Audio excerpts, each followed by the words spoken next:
Welcome to PhotoshopUser TV, brought to you by the National Association of Photoshop Professionals. And now, here are your hosts, the Photoshop guys.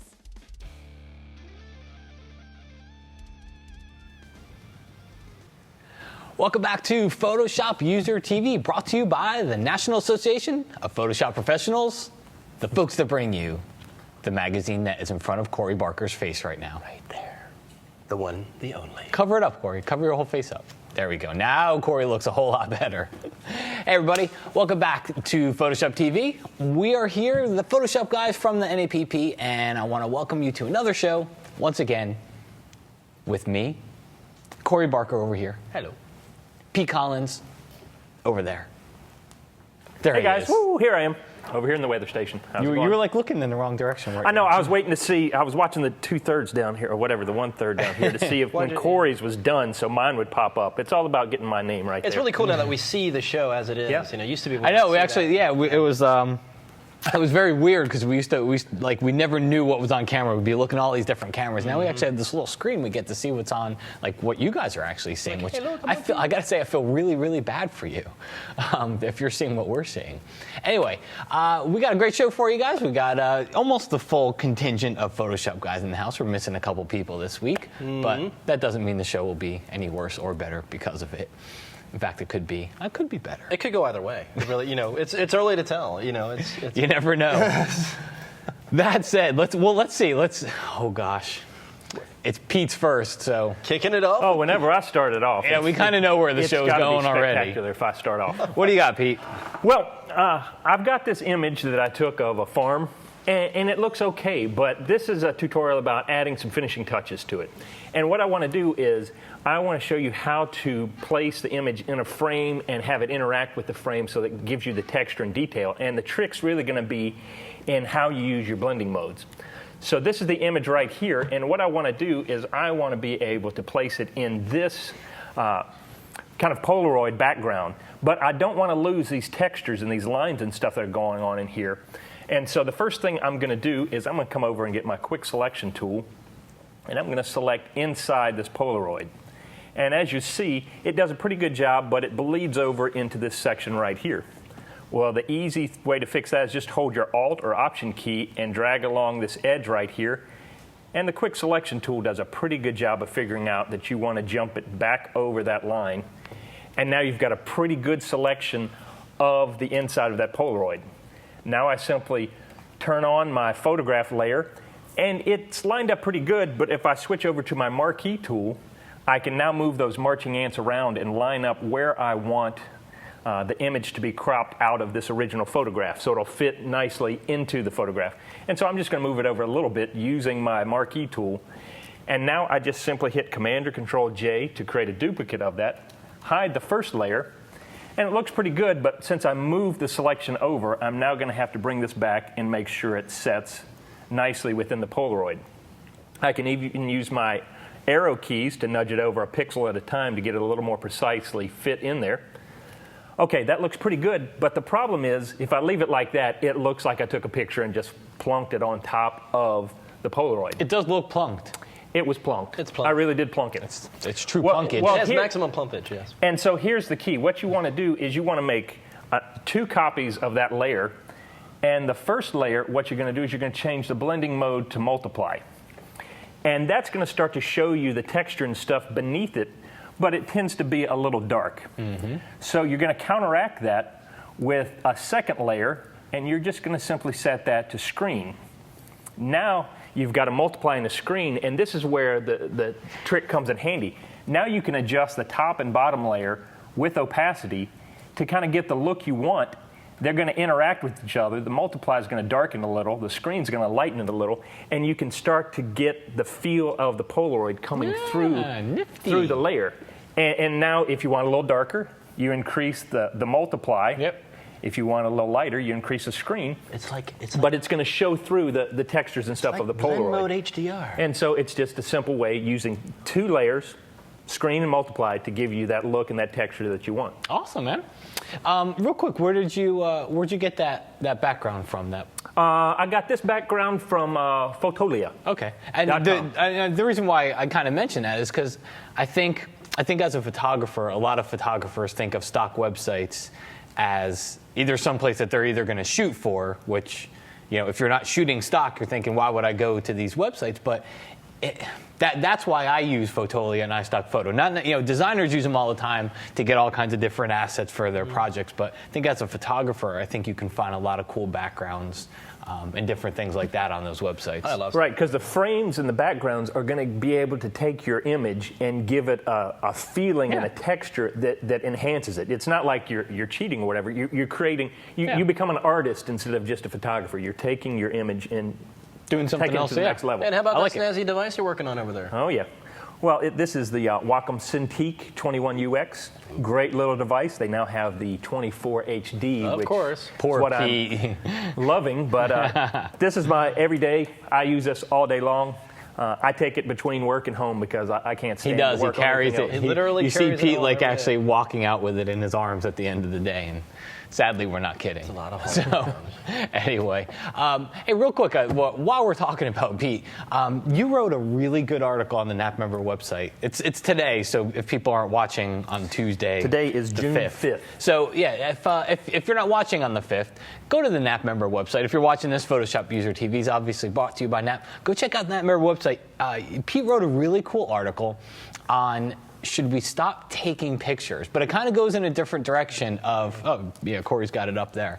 But it goes in a really cool direction that I'd never really thought of, which is sometimes we go to these places and we take these pictures of all these famous places, and you'd be surprised at some of the people who own these establishments have very few pictures of whatever they happen to own. The barn in, was it Wyoming? Yeah, in Jackson Hole, Wyoming. Yeah. I got to give kudos to a fellow Nap member named Jim Swallow. We had a conversation yesterday about this very thing, going to these places that photographers will flock to, and then he had a conversation with a friend who was talking to the owner of one of these places, and the owner said, these people come every day and take pictures everywhere, and nobody ever comes and talks to us, and nobody ever sends us any pictures. Yeah. And it just kind of went, oh, yeah.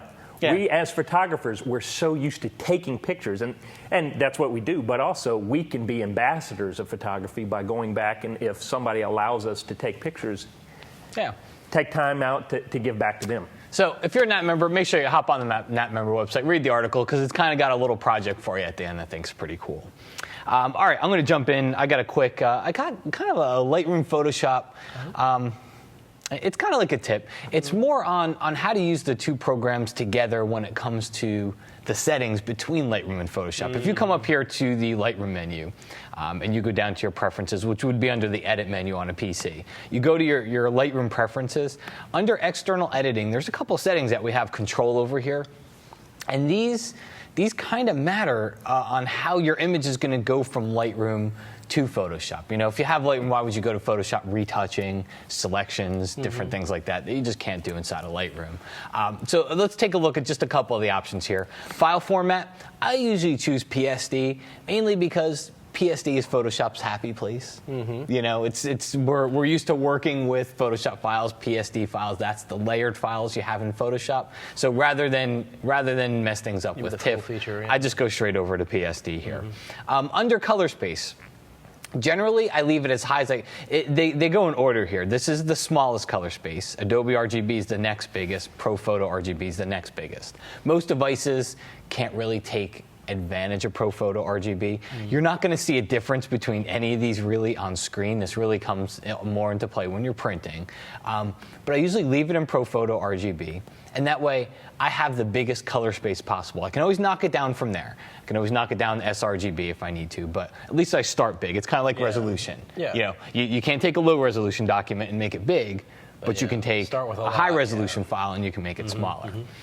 Bit depth, I always change this to 8 bits. 16 bits is double the size. It means double the time. It means double the processing power. It means double everything when you're doing something inside of Photoshop.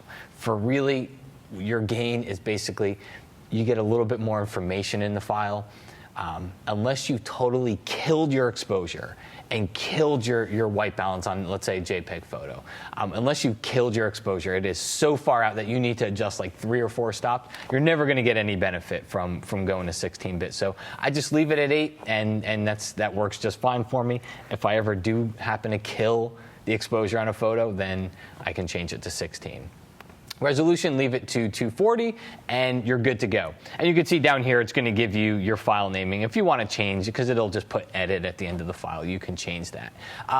All this comes into play when you take a document and you go up here to the photo menu, you go down here to edit in, and you say, I want to go edit into Photoshop. Once you do that, when it's a raw file, by the way, it's not going to ask you any questions. All right, it's just going to go straight over into Photoshop, and it's going to use those settings. If it happens to be a JPEG or a PSD file, the only other little thing you should know is sometimes you'll get this little dialog box. It says Edit Original or Edit a Copy with Lightroom Adjustments. Right here, I have a PSD file. You can see the name down there. So if I want to edit all the layers, then I would edit the original.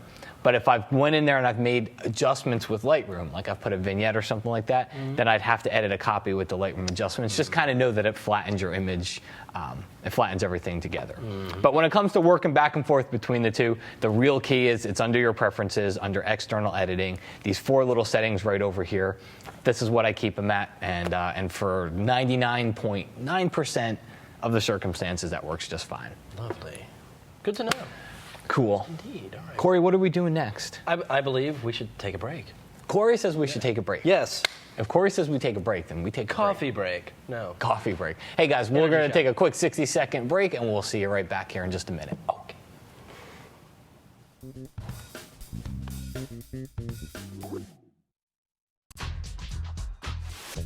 I really believe that your photography is a reflection of who you are.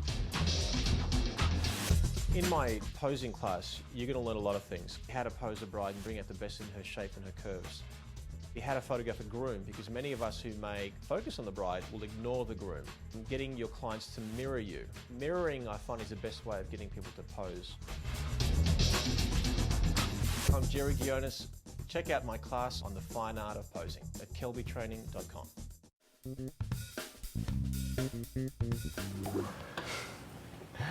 Welcome back to PhotoshopUser TV. We're the Photoshop guys, and one of us, it's not me, and it's not Pete, has a tutorial. I do. What do you Yes, got? I do. Please tell me it's not something with leaves. I'm afraid You can take it or leave it, man. I'm afraid it is, but it's not 3D. That's at least All right. something. No. I want to talk about brushes. Scott used to do that, by the way. Scott used to do that. Yeah. Anybody that hasn't, wasn't watching the show way back when, Scott used to do that to me all the time. Whatever I had up, Yep. right when it came to my tutorial, Scott would go, please don't tell me you're going to do something with a woman and a child, and it'd be a photo of a woman and a child. And so I used to actually do stunt images. Oh. I'll have to start tricking. I used to do stunt images. I used to put something up, and then he would say, please tell me you're not going to do something with a guy jumping onto a wall. I'd be like, oh, no, I'm not, actually, and I'd switch images. Ah. See, the little history tidbits Nice. that you kind of miss On here. the spot. No, what I actually have here today is it's a brush engine thing. It's really cool. And then we were going back to talking about stock images earlier, and going, when I go and look for stock images, I look for other things. I'll look for elements, things like leaves, like we have here, and just like I tend to keep files.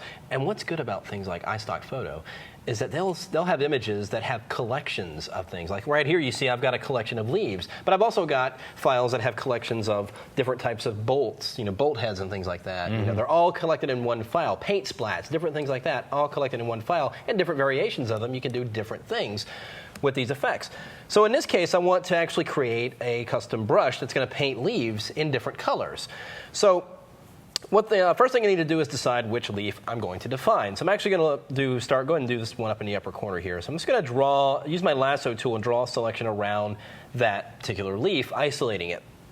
I'm just going to press Command or Control J and put that on its own layer. And then just simply take out the color information. Just go under Adjustments and choose Desaturate. This is the only time I really tend to use desaturate is when I'm creating a brush or doing an effect like this. Everybody asks, how do you make a black and white? I certainly don't use desaturate to make a black and white image. But in this case, it's just a brush. So you'll see it it's kind of flat and gray, and it's, you know, if I were to define this as a brush now, it would have a lot of transparency because of that light gray in the brush. So I'm actually going to run a levels adjustment and darken it up a little bit. So I'll just bring that up, and I do want to keep some of there's those little veins in the leaves. I want to be able to see those somewhat. I don't want to force it completely to black because then it'll just be more like a graphic of a leaf rather than an actual leaf. So I want to maintain some of that. So basically anything that's not black starts to become semi-transparent. Exactly, has some transparency on it. So I'm actually forcing it to a little bit darker gray, so it's not as transparent. If I left it, as it was, that's a lot of transparency. That's a lot of gray area. So I'm actually darkening it just slightly so I can still see those veins and yet still see through the leaf a little bit. So there we go. So now I'm going to define it as a brush. Now I'm just going to go ahead and load that layer as a selection. Again, isolating it to just that leaf. Now all I did was just command click or control click right on the layer icon itself, and it loads whatever is on that layer as a selection. And then just simply go under edit and down here to define brush preset. So I don't have to, it's going to ignore the white area, so it's going to leave that transparent. So I didn't have to actually select it right up against the edge of the leaf. So we'll just call this leaf 1, whatever you want to call it. It's fine. And okay, so our brush is defined. So let's bring up another blank document and see how we can change the behavior of it. Now, if I go over here and select my brush tool in the toolbar and go into my brush menu, and it's going to be the very last brush in the menu. It's going to be here at the very bottom. So I'm just going to grab that. And if I go in my image here and just paint, you can see it's been defined and it looks pretty good. But the default behavior is just this straight linear look. That doesn't look natural at all. So we need to change the behavior of the brush in a lot of ways. So the first thing is, let's go and open up the brush panel. So we'll go under Window and choose Brush. And I love this panel. Pete, I know you love this panel too. My favorite panel. This and the layer styles are still my favorite panels. I love that panel too. Yeah, it's a lot of fun. Oh, no, you can't just join in. I know. You got to have your own. I kind of just said it because I felt left out. I love panel. I love lamp. No. So inside here, you can just dramatically play with the way the brush behaves, and it's got this cool preview down here at the bottom. So the first thing is I want to check on shape dynamics. Got a lot of different jitter settings here. I'm going to take the size jitter and all the way up to 100%, so it'll vary the size as I paint. We'll do the same thing with the angle jitter. I'm going to bring it up to 100%. And roundness jitter, I'm going to bring not quite as high. I put it at around 50%, so it kind of changes the shape. It kind of squashes them, makes them look a little bit more different each time. Now you notice what's going on in the preview here. Now, I'm going to go back up to brush tip shape, this very top setting here, and increase my spacing. Let's just push that out a little bit. And you can see the preview is live. As you make changes, you can see exactly how this is going to look. And you can also go over here and just kind of paint and see how it's going to look as well, just to give it a little preview. So we're looking pretty good. So size is jittering. Notice I've got it all the way to 100%, but if I had the minimum diameter here all the way to 0, it would make leaves like so tiny it'd be unrealistic. So I'm actually going to bring that minimum diameter up to around 50, so it makes them only half the size, or it doesn't go any lower than half size. So I'll do all that. Now I'm going to activate scattering, and inside here we're just going to scatter on both axes and just move the scatter. You can see it just kind of blows them apart right there, give you a preview, and again you can just kind of do a little, there we go. So now we're getting a little bit more natural looking more like leaves that are falling. But where in the world, black leaves that are where falling. in the world have you seen black leaves falling except in a forest fire? So we need to do some coloring on it. So the first thing is to change my foreground color. I'm just going to go and get something a little more natural. Like, well, let's assume these are fall colors. Even though it's the beginning of summer, we're going to go with the fall, kind of a yellowish color there. And I'm just going to go in here and activate color dynamics. Now, down here we have a setting called hue jitter. And by default, it's set to 0. Now, as you move it up, it will add more of the spectrum of colors into your scattering. So if I go way up to 100% and just start painting, you're going to get blue leaves. I'm going to get all these different colored leaves. I don't quite want that. I'm just actually going to bring the hue jitter down to around 7 or 8%.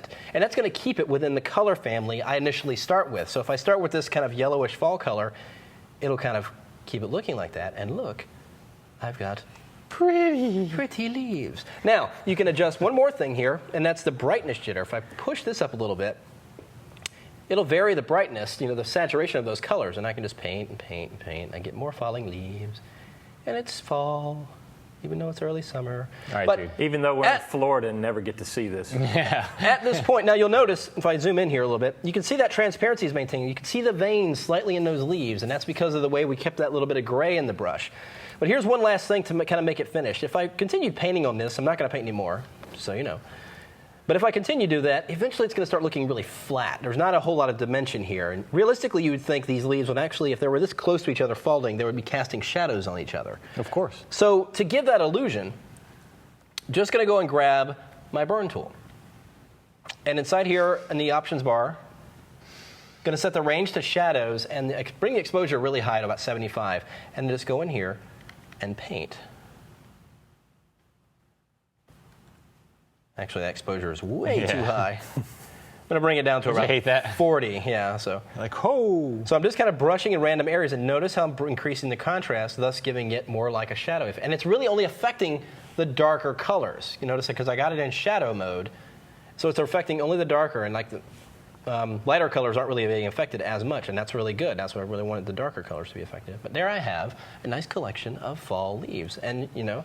Again, that's a good reason. Makes us feel like we have seasons here, even though. Exactly. In Florida, we have 2 states of leaf color. We have green from oversaturation, and we have brown from dead and drought. There's no in between. We don't get pretty transition colors here. No. So we have to imagine. But going back to the image here, so I could use that same technique on all these other leaves and create, you know, pretty much a really interesting environment.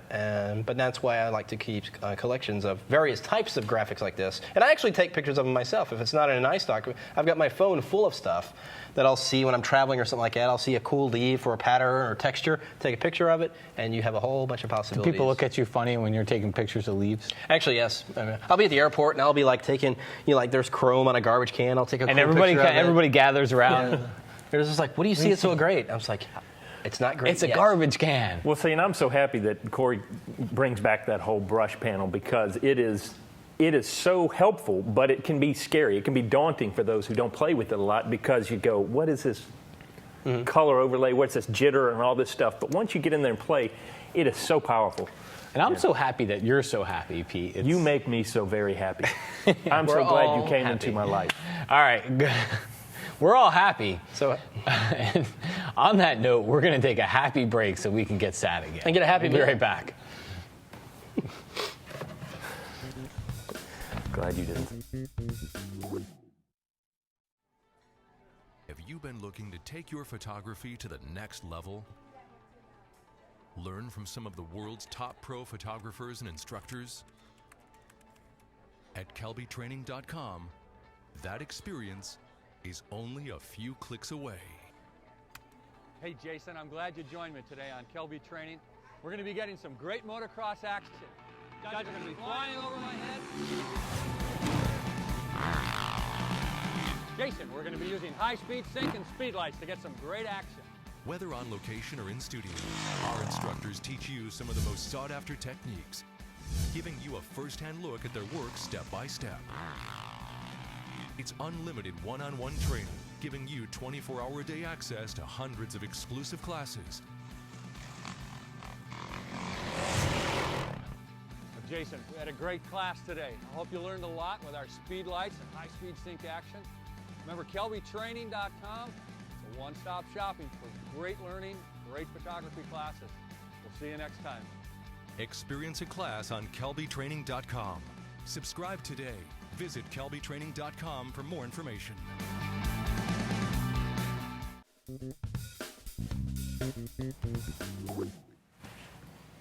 All right, we are back on the set of PhotoshopUser TV. We've all done our tutorials, which means you can go now, because there's nothing good left in the show, unless you want free stuff. If you want free stuff, we got free stuff. Corey? That's why everybody hangs around now. I know. The content's not any good. It's the free stuff at the end. To the real meat of the show, we are to the giveaways. Now, we have right here Perfect Photo Suite on one software. Sweet. A very dazzling package of really cool plugins and stuff. Hey, can I say something? Yes. So, even if you don't win this, and even if you're not going to buy anything from On One, they have a plugin called Perfect Effects, and it's got all these little special effects that, honestly, you wish were in Photoshop, by default, but they're not. But they've got a Perfect Effects Lite edition. You can download it for free. and you can apply all these cool effects nice. without having to do a bunch of layers and stuff like that. So. Good to know. All right. So Next. what else we have? We have the iPad for Photographers book by Jeff Carlson. Cool book. I've read it. Yes, have you? Mm-hmm. I've only thumbed through it. I haven't read it yet. But. No, I like it. You know what? So my cool. If you're wondering how to use your iPad for photographers, it's the book for you. My personal take on it, I mean, almost everything in the book was great. I'm not one to rate and flag photos on my iPad. I don't really organize on my iPad, so I kind of just skipped through that. But all about the apps and how to get your photos in and what to do with them once they're on there and everything was all Well, really good doesn't he stuff. even show how to use the iPad in taking pictures? Oh yeah. He covers everything with the iPad, and I thought he did a great job at it. It was just, like I said, the one little thing that I don't personally. I wonder if anybody else does actually like rate and flag their photos. Be a good poll. That's a good quote. Good question. Comment We'll have on to the do a show poll on and that. We'll have to tell do a us. poll on the Let's do Napside a because poll, I'd be yeah. curious how many people do rate and flag and do all that stuff to their photos on their iPad, or do you do that somewhere else? But anyway, And this. We digress. One more book that I have read. Who wrote this? Oh no, it is the Down and Dirty Tricks for Designers. It is a great book, in And spite this of the book- fact that Corey wrote it. yeah, seriously, don't let the fact that Corey wrote it hold you back from it. Very, very cool. Don't hold that against me. No. Corey, how do they win all this stuff? They will win by going to kelbytv.com and going to this episode. Of course, you know, if you're on the on-air page right now, can they leave a comment on this page? They have to go to the kelbytv.com/PhotoshopUser. /PhotoshopUser TV. Yes. For this episode, just leave a comment. And just leave a comment. Tell us if you flag your photos in your iPad. All right. No. Just leave We'll any do it. comment. We'll do a poll on that. Tell us what you like, what you want to see, and anything. We will pick a winner, and you will get these fabulous prizes along with a weekend with Pete at Legoland. Ooh. Yes. That's tempting. Date pending. Okay. Hey, real quick before we wrap up the show here, if you want to learn more about Lightroom, I know I did kind of like a little mini Lightroom tutorial here. If you want to learn more about Lightroom, I'm putting my life on hold for the next 2 weeks, and Back on the road. and I'm going out for my Lightroom 4 live seminar tour. So I'll be in Washington D.C. This coming Monday, so June 11th. The 12th I'll be in Lansing, Michigan. The 14th, I'll be in Richmond, and the 18th, I'll be in San Francisco. And at the end of the month, I'm doing Boston and Houston. I forget those exact dates. You can find it all over on Right here on kelbytraining.com, and you can see all the dates there. It's kelbytraining.com/live, and you can see all the And Joe McNally's got a new tour coming Joe out, too. McNally One Light, does Two have Light. a new tour coming Gosh, I want to go to that. Awesome. See if I can skip my tour and head over to Canada to You see should Joe. swap tour. No. All right. Petey, what do you got? You got anything? I'm For just the happy road to be and- here. No. You're still happy. I'm just happy to be here with you guys. So, Happy. Pete, where can we find out more about you? Where can we Probably follow the you? easiest thing to do, besides the NAP website, I'm on there posting all the time, but go to PeteGplus.com. Google Plus page? Cool. Yep. All right, and Corey? Same thing, CoreyGplus.com, as well as the NetMember website. I'm also at Facebook. I have a fan page, Facebook.com/Planet Corey. That's back when I was doing Planet Photoshop. Oh, wait, come back to me, because I want to do it like Corey does with his radio voice. That's right, you can find me on PeteGplus.com. Yes, thank you. Come on back. No. Cool. And mine is, just go to mattgplus.com. That'll get you right to the page as well. So we do a lot of fun. I have a Facebook page, The Photoshop Guy. If you want to check it out on Facebook, and we all have Twitter accounts, you can look us up. Folks, thank you so much for watching, and thanks to all of the sponsors for sponsoring. We will see you right back here next week on Photoshop TV. Take care. See you then.